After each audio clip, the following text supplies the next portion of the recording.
She was declared dead 3 years ago. Today, she walked into Murphy's gun store wearing a faded sundress.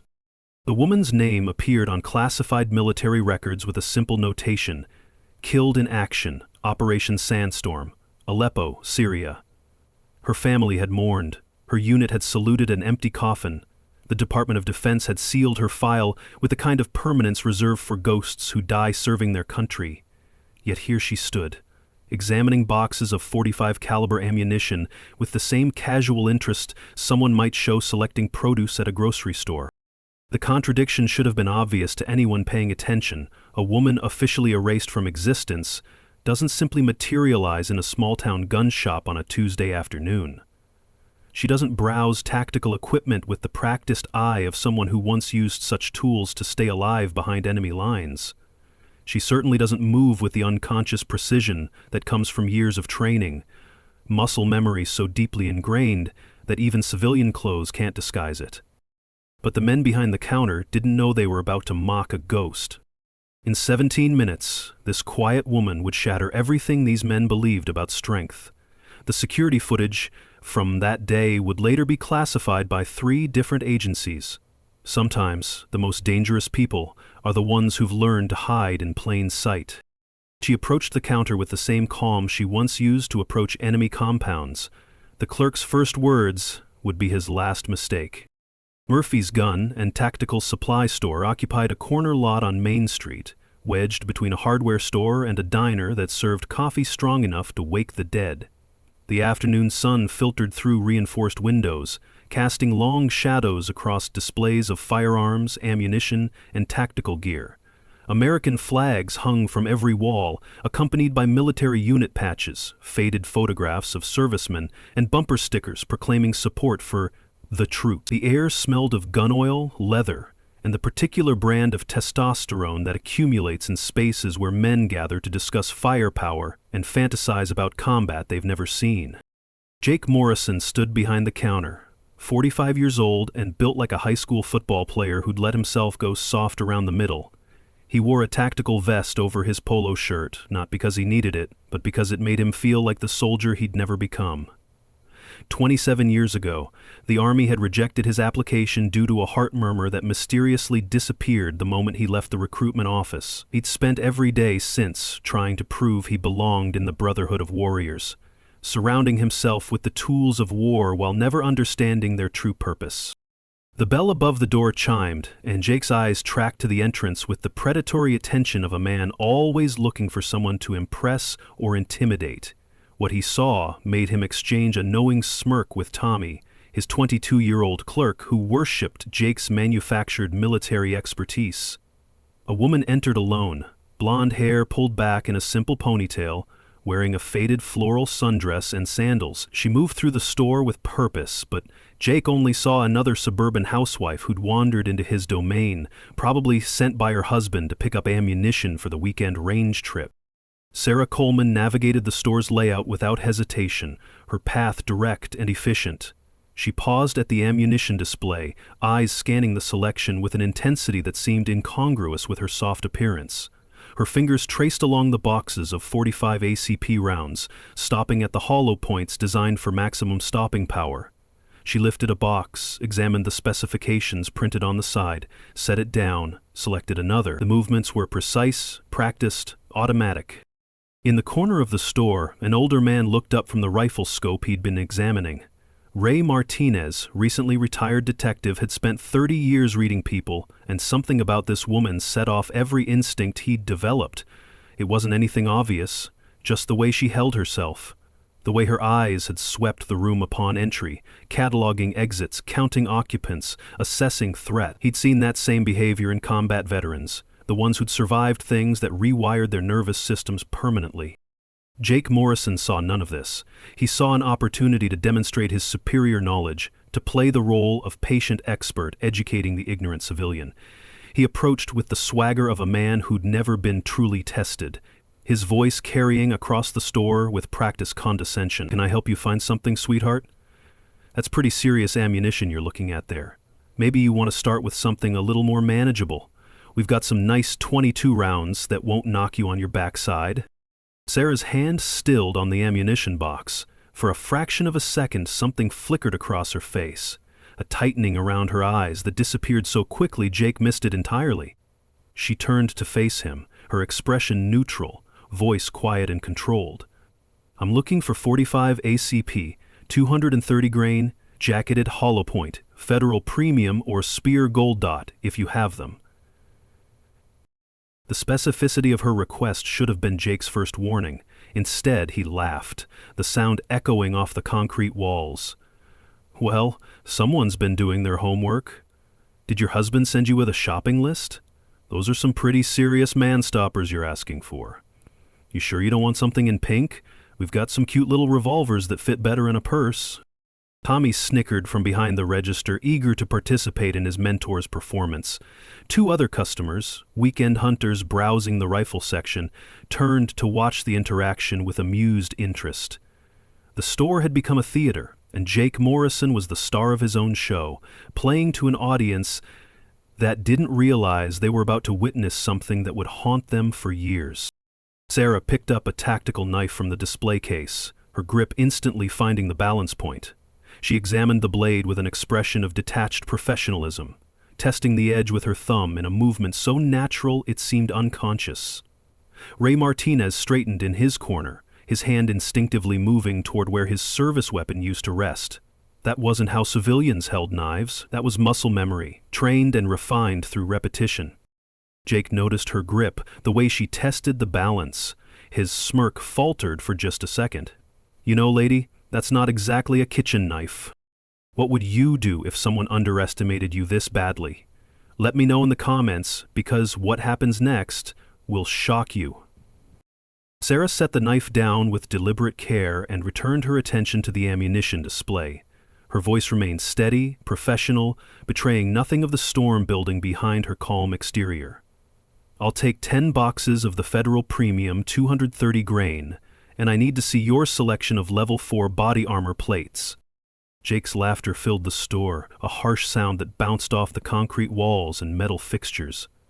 "Body armor? Sweetheart, are you planning to invade a small country, or did you watch too many action movies last night?" He turned to his audience, arms spread wide in a gesture of theatrical disbelief. "Can you believe this? Next she'll be asking for grenades and a tank." Tommy joined in, his younger voice eager to please his mentor. "Maybe she's been playing too much Call of Duty. Hey lady, you know those aren't real military tactics, right? You can't just respond if someone shoots back." He pulled out his phone, aiming it at Sarah with the casual cruelty of his generation. "This is going on TikTok. Wait till everyone sees the suburban mom who thinks she's Rambo." The two hunters abandoned their rifle browsing to join the mockery. One of them, a heavy-set man in camouflage, shook his head with exaggerated pity. "I've seen this before. These women watch their husbands at the range once and suddenly think they're operators. My ex-wife was the same way, thought she could handle my deer rifle. Nearly broke her shoulder with the recoil." His companion added his own contribution to the chorus of condescension. "Maybe we should start with something more her speed. How about a nice pink taser? Or some of that pepper spray that comes in a lipstick tube? Leave the real weapons to people who know how to use them." Sarah stood alone at the counter, surrounded by 5 men who'd formed a semicircle of mockery around her. She maintained her position with the stillness of someone who'd learned that movement attracts predators, that sometimes the best defense is to become invisible while assessing options. Her breathing remained controlled, even as Tommy's phone camera tracked her every movement, broadcasting her humiliation to his social media followers. Jake stepped behind the counter, adopting what he believed was a proper shooting stance. His feet were too close together, his weight distribution wrong, his grip displaying every mistake that got people killed in real firefights. "Let me show you how it's really done, sweetheart. See, you've got to plant your feet like this, control the recoil with your whole body. Those action heroes you see on TV, they're doing it all wrong. This is how real shooters stand." Sarah's response was quiet, almost thoughtful. "Your stance is off. Left foot should be back another 6 inches. Weight forward on the balls of your feet, and you're gripping too high. The bore axis alignment will cause muzzle flip with that hold." She paused, then added, with clinical precision, "Also, you're printing. Your concealed carry is visible through your shirt at 4 o'clock. Might want to adjust your holster cam." The laughter died. Jake's hand moved involuntarily to his hip, where his concealed Glock 19 sat exactly where she'd indicated. The hunters exchanged uncertain glances. Tommy's phone lowered slightly, his confidence wavering. In the corner, Ray Martinez had gone completely still, every instinct screaming that this woman was not what she appeared to be. "Listen here," Jake started, his voice harder now, defensive rather than mocking. "I don't know who you think you are, but—" The bell above the door chimed, cutting through the tension like a blade. Detective Ray Martinez abandoned his corner position, moving with the careful purpose of a man who'd recognized something others had missed.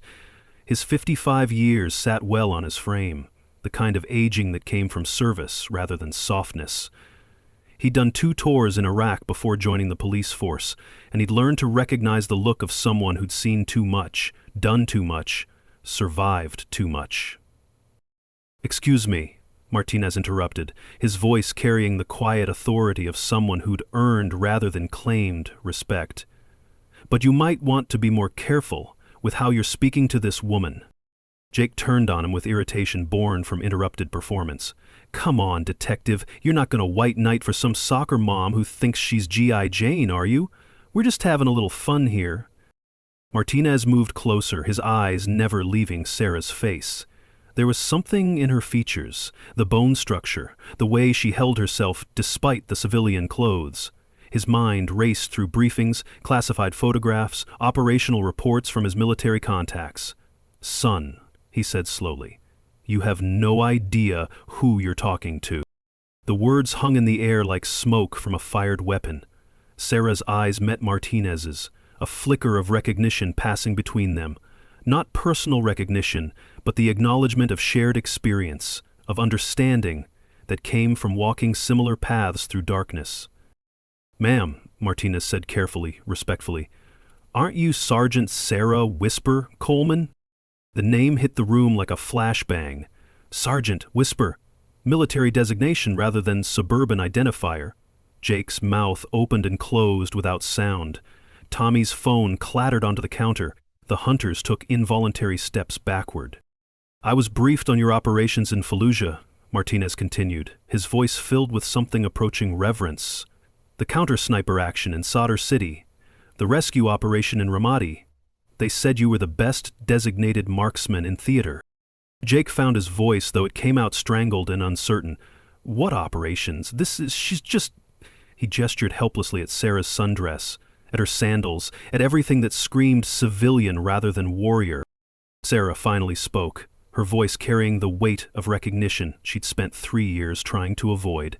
"Detective Martinez!" 2 words, simple acknowledgement, confirmation of everything Martinez had said, and volumes more left unspoken. Jake's face drained of color, the blood leaving so quickly he swayed on his feet. The room waited for her next words, but Sarah had already said everything necessary. Have you ever seen someone's world completely flip in seconds? Because Jake's about to learn what real soldiers look like. Martinez pulled out his phone with the careful movements of someone handling evidence.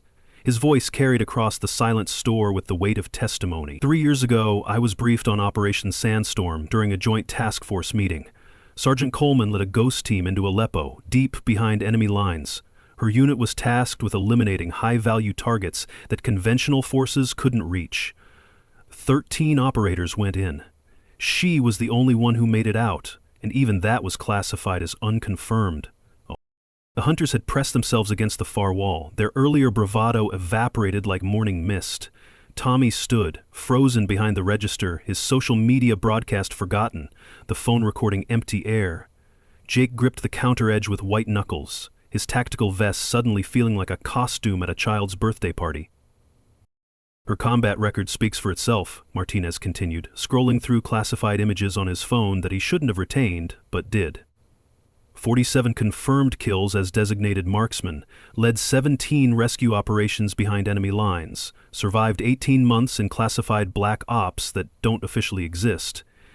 She earned the Congressional Medal of Honor for actions in Syria, though it was never publicly awarded.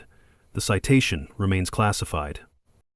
Jake's voice cracked like a teenager's. "This is bullshit. Look at her. She's wearing sandals, for Christ's sake." Martinez turned his phone toward Jake, though keeping it angled away from Tommy's still recording device. The image showed a woman in full combat gear, face painted in desert camouflage, holding a customized rifle with the easy familiarity of an artist with their brush. Despite the tactical equipment and war paint, the bone structure was unmistakable. The eyes were the same, though in the photo they held a hardness that Sarah had carefully hidden behind suburban camouflage. The official story was that her building collapsed during a firefight, Martinez said, his voice growing heavy with emotion. She'd held an overwatch position for 6 hours, providing cover while 14 wounded soldiers evacuated. When the enemy finally zeroed her position, she refused to abandon it, called in danger close artillery on her own coordinates to buy the evac choppers time. When the dust settled, recovery teams found blood, spent casings, and evidence of a hell of a fight. But no body. Sarah stood motionless at the counter, her stillness more eloquent than any words. Her face remained composed, but something shifted in her eyes, a darkness that spoke of memories better left buried. The fluorescent light suddenly seemed harsh, casting shadows that aged her beyond her 33 years. The truth, Martinez continued, was more complicated. She survived, barely, spent 4 months in an underground medical facility in Jordan that doesn't appear on any maps. Traumatic brain injury, 17 pieces of shrapnel, burns over 30% of her body. The physical wounds healed, the other ones... He trailed off, understanding that some stories didn't need completion. Jake's legs seemed to give out. He slumped against the wall behind the counter, his face cycling through denial, recognition, and shame. No way, this woman, She lost her entire team in that operation, Martinez said quietly. 13 operators hand-picked, trained together for 2 years. She knew their families, their kids' names, their hopes for after deployment. They died holding positions she'd assigned, following plans she'd made. Command called it a successful operation. Targets eliminated, intelligence gathered, strategic objectives achieved. But she couldn't see past the 13 flags she had to salute when she got back to base. Tommy finally lowered his phone completely, deleting the video with shaking fingers. One of the hunters, the one who'd joked about his ex-wife, removed his cap and held it against his chest like a man at a funeral. The store felt smaller somehow, the walls pressing in with the weight of revealed truth. She was listed as killed in action because she requested it, Martinez explained. Couldn't handle the hero worship, the medals, the politicians wanting photo opportunities with the woman who'd become a legend in special operations circles. Her family held a funeral, her name's on a wall at Fort Bragg. Sarah Coleman died in Syria, as far as the world knows. She wanted it that way. The older veteran customer who'd been watching from the corner stepped forward. His movements carried the careful precision of someone who'd learned that sudden motions startled those with combat trauma. "Ma'am," he said simply, "I served in Afghanistan, 3rd Infantry. Thank you for your service."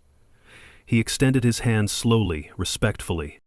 Sarah looked at the offered hand for a long moment before accepting it with a brief, firm shake. It was the first voluntary movement she'd made since Martinez began talking, and it seemed to break some invisible seal. Her shoulders dropped, minutely, the rigid control softening just enough to reveal exhaustion beneath. The 14 soldiers she saved?" Martinez's voice grew thick with emotion. "One of them was my son, David, 22 years old, first deployment, caught shrapnel in an ambush. He was bleeding out when Sergeant Coleman's team found his unit. She carried him 2 clicks to the evac point under fire, performed field surgery with one hand while returning fire with the other. He's alive today, has 2 kids of his own now, because she refused to let him die on her watch." For the first time, Sarah's composure cracked. Her eyes closed briefly, a muscle jumping in her jaw. When she opened them again, they glistened with unshed tears she wouldn't allow to fall. She nodded once at Martinez, acknowledging his gratitude while clearly struggling with its weight. Jake had slid down the wall to sit on the floor, his tactical vest bunching up around his shoulders. His voice came out small, broken. "Ma'am, Jesus Christ, I'm so sorry. I had no idea." "That's the point," Sarah said quietly, speaking for the first time since confirming her identity. Her voice carried the rasp of someone who'd breathed too much smoke, screamed too many commands, stayed silent too long. Real operators don't advertise. We don't wear our resume on our chest or brag in gun stores. We do our jobs and disappear. That's how it's supposed to work. The store transformed around her words. What had been a stage for Jake's performance became a monument to his ignorance. The military memorabilia on the walls, the flags, the patches, the photographs, seemed to judge him, finding him unworthy of their presence. His tactical vest became a shroud of shame, every piece of unnecessary gear a testament to his stolen valor. "Free," Jake stammered from his position on the floor. "Everything you need, it's free, please, let me—" "I'll pay for my ammunition," Sarah cut him off. "I didn't serve for discounts or special treatment. I served because it was my job. And now, my job is to disappear again, to be nobody, to live quietly. That's all I want." The way she handled this moment will give you chills. But what happens next changes everything. Jake struggled to his feet, his movements clumsy with desperation. In front of customers he'd tried to impress for years, he dropped to one knee like a failed knight before a queen. "Ma'am, please, I need to make this right. I disrespected a genuine American hero. I'm everything wrong with people like me. Playing soldier when real warriors walk among us." The two hunters backed toward the door, unable to meet anyone's eyes. One muttered something about needing to be somewhere else, anywhere else but in this store where their casual cruelty had been exposed. They left, quietly, the bell above the door sounding like an accusation in their wake. "I'll donate everything," Jake continued, his voice breaking. "The whole store inventory to veteran charities. I'll close down. Tell me what to do. Tell me how to fix this. Please." Tears ran down his face, cutting channels through the flush of shame. 27 years of pretending to be something he wasn't crashed down around him, leaving him exposed as the frightened boy who'd been secretly relieved when the army rejected him. Tommy stood frozen behind the register, his phone dark in his hand. The video he'd planned to post, "Crazy Karen thinks she's a soldier," was deleted, but the memory of his mockery burned like acid in his throat. He thought of his followers, the likes and comments he chased, the casual cruelty he packaged as entertainment. How many heroes had he mocked without knowing? How many quiet professionals had endured his ignorance? Martinez made a call, speaking quietly to someone on the other end. Within minutes, word spread through the invisible networks that connected those who'd served. The store began filling with veterans, men and women who'd heard that one of their own had been cornered, mocked, exposed. They came, not as a mob, but as a protective detail, forming a buffer between Sarah and the world that suddenly wanted to claim her. An older woman in a faded Marine's cap approached Sarah directly. "Fallujah, 2008. She said simply. "You provided overwatch for my unit during a convoy ambush. Never saw your face, but I remember your call sign, Whisper 27. You saved 18 Marines that day." Sarah's hands clenched at her sides, the only outward sign of her internal struggle. Each recognition felt like another weight added to shoulders already carrying too much. "I was doing my job," she repeated, the words a mantra against the rising tide of memory.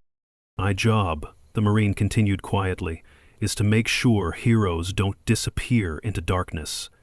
We've lost too many to suicide, to isolation, to the belief that they don't deserve to be remembered. You don't get to vanish, Sergeant, not on our watch."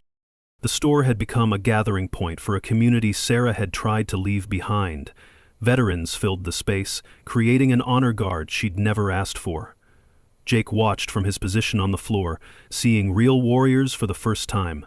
Quiet professionals who carried their service in their bearing rather than their clothing, whose strength showed in their silence rather than their boasting. "I'm not who you think I am," Sarah said, her voice carrying across the packed store. "Real heroes don't make it home." Corporal Jason Martinez, 20 years old, loved baseball and his mom's tamales. Specialist Amy Chen, 22, was going to be a teacher. Staff Sergeant Michael Williams, 31, had twin daughters he never met. Lieutenant David Park, 25, wrote poetry in his spare time. They were heroes. I'm just someone who survived.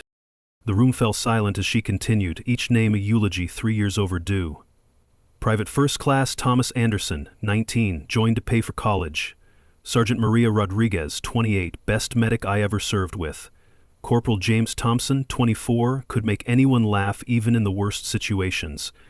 They died following my orders, trusting my judgment.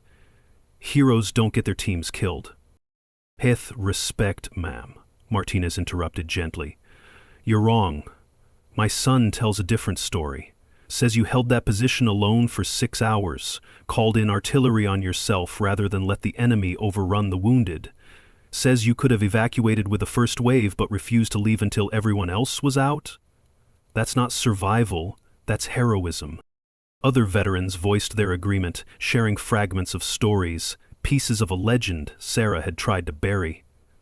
The sniper who'd eliminated threats they never saw coming. The operator who'd volunteered for the missions no one else would take. The leader who'd treated every life under her command as more valuable than her own. Jake finally found his feet, approaching Sarah with none of his earlier swagger. I've spent my whole life pretending to be something I'm not, he said quietly. Wearing this vest, talking tough, acting like I knew what service meant. You've shown me what it really looks like. I'm sorry doesn't begin to cover it, but I'm sorry. Sarah studied him for a long moment, reading the genuine transformation in his posture, the death of ego and birth of humility. You want to make it right. Stop playing soldier. Start supporting them. Every customer who walks through that door wearing sandals and a sundress might have more combat experience than you'll ever know. Treat them accordingly. The community that had gathered made a collective decision without speaking. They would protect her secret, maintain her cover, allow her to return to the anonymous life she'd chosen. No social media posts, no local news stories, no attention that might follow her home. They understood what civilians couldn't, that sometimes the greatest service happened in shadows, that heroes often looked like everyone else. Jake nodded, understanding the weight of the lesson. Yes, ma'am, you have my word. Sarah turned to complete her purchase, counting out bills with steady hands. She paid full price, despite offers of discounts, donations, gifts. The transaction completed, she picked up her ammunition and headed for the door. The crowd parted respectfully, creating a path lined with silent acknowledgement. As she reached the exit, the bell chimed again. A young woman entered, wearing Army ACUs, fresh from deployment judging by the sun-faded pattern and a particular exhaustion that came from long flights home. She paused, sensing the charged atmosphere, the room full of veterans, the man on his knees by the counter. Every eye turned to Jake. This was his test, the first moment of his promised transformation. The young soldier stepped to the counter, and Jake rose to meet her. His approach held none of his former swagger, no condescension, no performance. Welcome home, soldier, he said simply. Thank you for your service.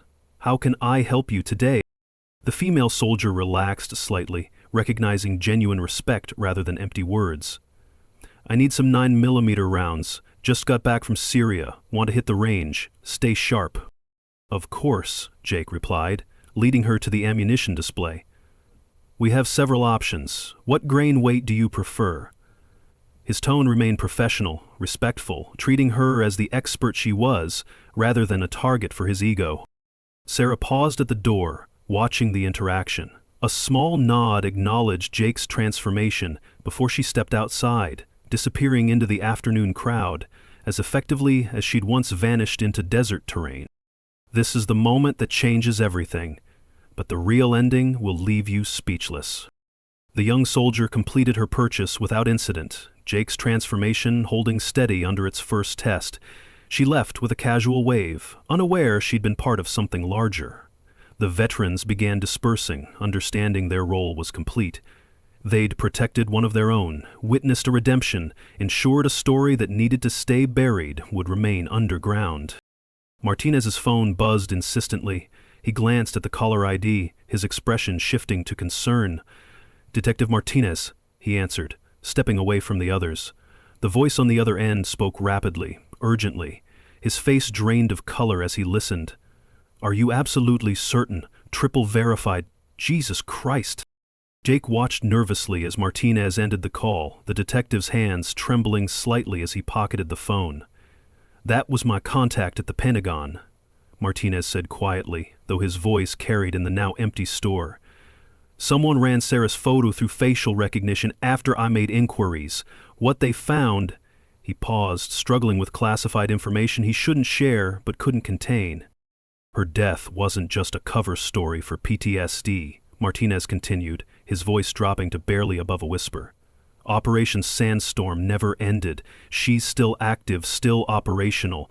The whole thing, the civilian life, the small-town existence, even shopping in this store, it's deep cover. She's been tracking a terrorist cell that's been moving weapons through this region." Tommy dropped his phone again, this time the screen cracking against the concrete floor. Jake stood frozen, his mind rewriting every moment of the past hour. The quiet woman examining ammunition hadn't been shopping for personal protection. She'd been conducting surveillance, maintaining cover, playing a role while hunting threats none of them could imagine. "The trauma is real," Martinez added quickly. "The lost team, the survivor's guilt, all of it. But she didn't retire, she couldn't. The cell she's tracking includes the men responsible for the ambush that killed her team. She's been living here for 8 months, building patterns, becoming invisible, waiting for them to surface." The implications hit like a physical blow. Jake's mockery hadn't just insulted a hero, it had potentially compromised an active operation. The attention, the gathering of veterans, the public recognition, all of it threatened carefully constructed invisibility. Lives hung in the balance of their stupidity. "We need to contain this," Martinez said urgently. "No one speaks about what happened here, not to family, not to friends, not to anyone. If this cell realizes they're being hunted—" He didn't finish the sentence. He didn't need to. The remaining witnesses understood immediately. This wasn't about protecting Sarah's privacy anymore. This was operational security, with life or death consequences.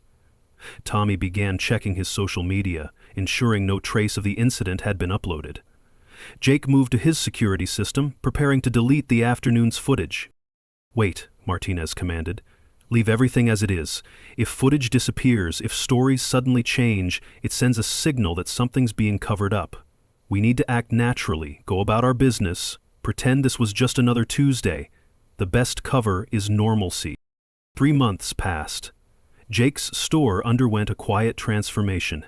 He removed the tactical vest, stopped the military posturing, treated every customer with equal respect. The veterans who'd witnessed Sarah's exposure maintained their silence, understanding that somewhere in their small town a ghost was hunting monsters. The news came on a quiet Thursday morning. Federal authorities announced the arrest of 12 individuals in a multi-state anti-terrorism operation, the anchor reported. The cell, responsible for arms trafficking and planning attacks on military installations, was brought down by what officials describe as exceptional intelligence work.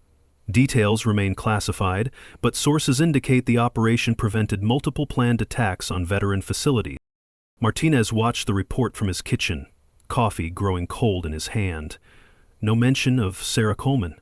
No credit for the woman who'd spent months in isolation, hunting the men who'd killed her team.